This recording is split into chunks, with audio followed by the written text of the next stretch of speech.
Yeah, I have some thoughts on it.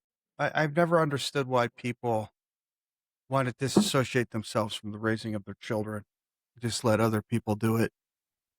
You know, I see it all the time where people come up and, they do this, oh, it takes a village. No, it takes parents. And then the thing that drives me crazy is when people tell me they're raising children. And I say, no, you're raising adults. You know, I've never liked that idea that you're raising children. Um, why if you wouldn't tolerate it off of an adult, why would you tolerate it off a child? You know, it's like, no, you can the way you react would be different, but just handing your kids over to the crowd to raise and then, you know, wonder why they're coming back at you with all these crazy ideas that you know, you have to correct when you're all done.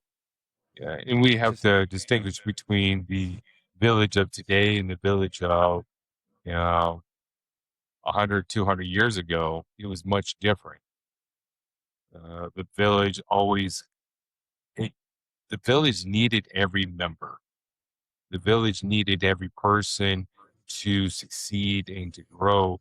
That way, the village grows and has more prosperity, and they also have replenishment.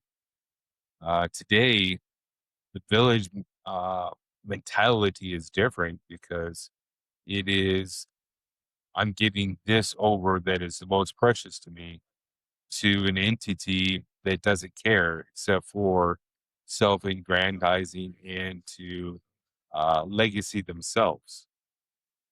Yep.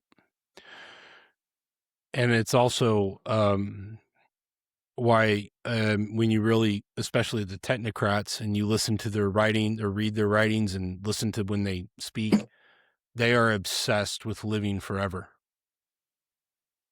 And they think they can do it through the gateway of technology.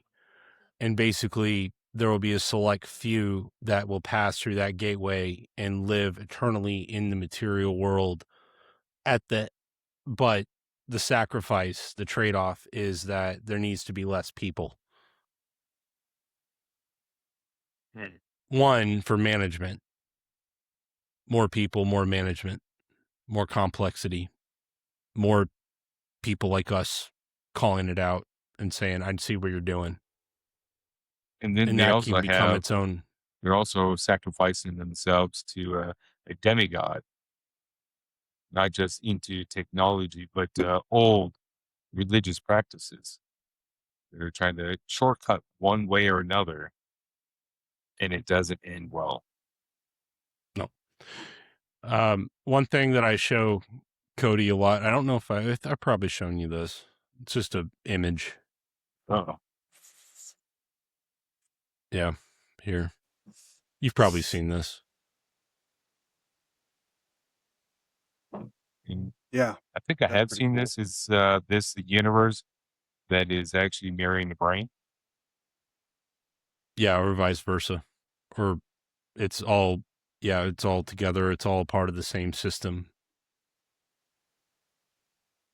I look at that and go, one, what is interconnecting? Because these jets of plasma are literally there. You can see them through certain radio, but then also what's in the void.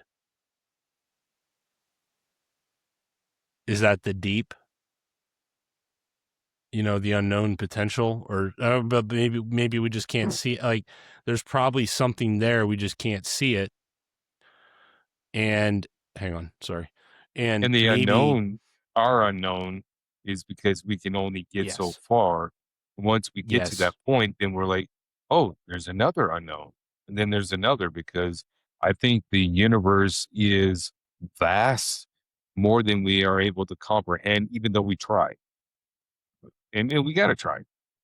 it That's what their it nature. it seems like it talks, or not talk. Like, when I say talk, it looks like there's information, energy passing through everything. Not looks like, there is. Kind of like our brains, Yeah.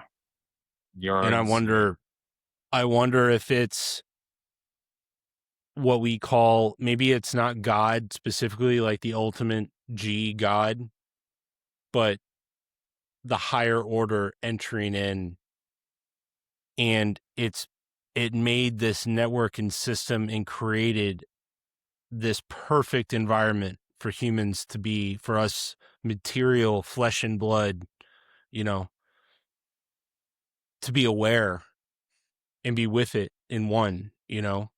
Mhm. And